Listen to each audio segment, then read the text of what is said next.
Jiweze emyaka 10 bukyanga muliro gukwata kisulo kya ssomero lya Budde Junior School omwafiira abaana 20. Bazadde b'abaana bano bagamba nti babadde bafunye ku ssuubi nti baakufuna obwenkanya oluvannyuma lw'ekitongole kyayisa okuyingira mu nsonga zaabwe n'ekwata gwe balumiriza okwokya ekisulo omwafiira abaana baabwe Omugaga Birungi Simpson kyokka kibakubye enkyukwe ate okulaba amawulire ng'ateereddwa. Obujulizi bwena ne tuwulira iso yabukunganya tuba tuli awo tuwulira nti omusajja baamutadde.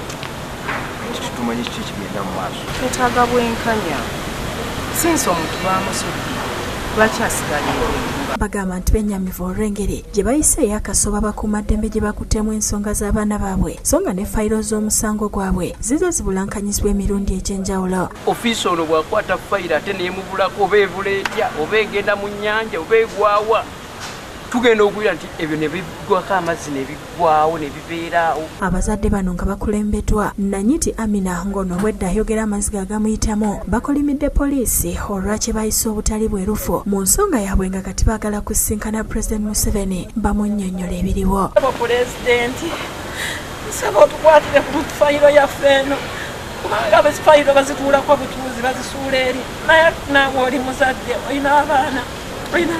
Nze nsaba kubanga waliwo pulezidenti atwala eggwanga lino Uganda Fountain of Honor nze ng'ondaba ku TV oba olwayinza okutemyako abazadde baffe abazadde abafiirwa abaana baffe Buddo tuyina ennaku nti tuvangayo after 10 years yedde ogamba kansinkana abazadde bano. Kuba kusinziira ekiri ku ground oba ku meeza z'abakulu abo kiraga nti obujulizi n'obwoba toli mulamuzi obulaga nti weeyakya abaana baffe buli ku meeza babumanyi. Omwogezi wa poliisi mu ggwanga Emilian Kaima ku lukomo lw'essimu ategeezezza nti abazadde bano bwe baba balina obujulizi obulala bwe baagala okwongera poliisi babutwale naye nga ye mumativu nti ensonga zino bazikutte bulungi. Era poliisi yakola okunoonyereza okwo emabegako enjegere bwe yagwawo nga balina obujulizi bwonna bwe baagala okuwa poliisi. Tubasaba bajje bawe obujulizi buno CID headquarters eri Kibuli. Kaweefube waffe ow'okwogerako n'Omugaga Birungi agudde butaka olw'okugaana okukwata amasimu gaffe. My people must not die. Don't provoke me. So don't know what to do.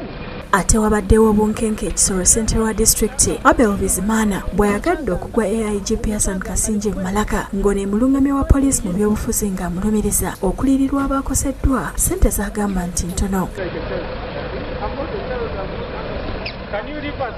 Kasinje abadde agenze kuliyirira abo omusirikale waabwe be yakuba amasasi bwe yali awerekedde ow'embwa enkonzi y'oluso eyali asasuddwa $300 okugwa mu bufu bw'ababbi kyokka ne balemererwa nga kino kyaviirako okukayana wakati waabwe n'abatuuze abaali bawakanya eky'okutwala ssente za munaabwe ku bwereere nga tewali kye bakoze nga bwe twakulaga mu mawulire wiiki ewedde. Omusajja ono anguddewo abadde akutte eno leesu ogenda okuba essasi erimuyiseemu ffe nga tujja ebbali ye. Kasinje abaakosebwa abawadde akakadde kamu n'abeetondera ku lwa poliisi olw'obusiiwufu bw'empisa obw'omusirikale waabwe ate namwandu w'omugenzi Stephen Ntagaherero ng'ono yafiirawo namuwa amabugo ga bukadde 3.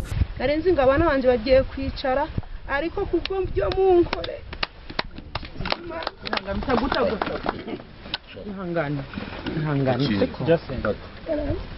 Eno akinoganyiza nti embwa enkonzi y'olusu si yakusasulirira n'abakubiriza okusigala nga bakkakkamu n'okwewala okutwalira amateeka mu ngalo. The dog is free and nobody should pay money.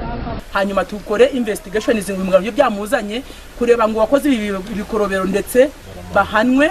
David Sekayombya ne Keta Tuzalire bakusakidde eggulire lino ku Lwabukere TV.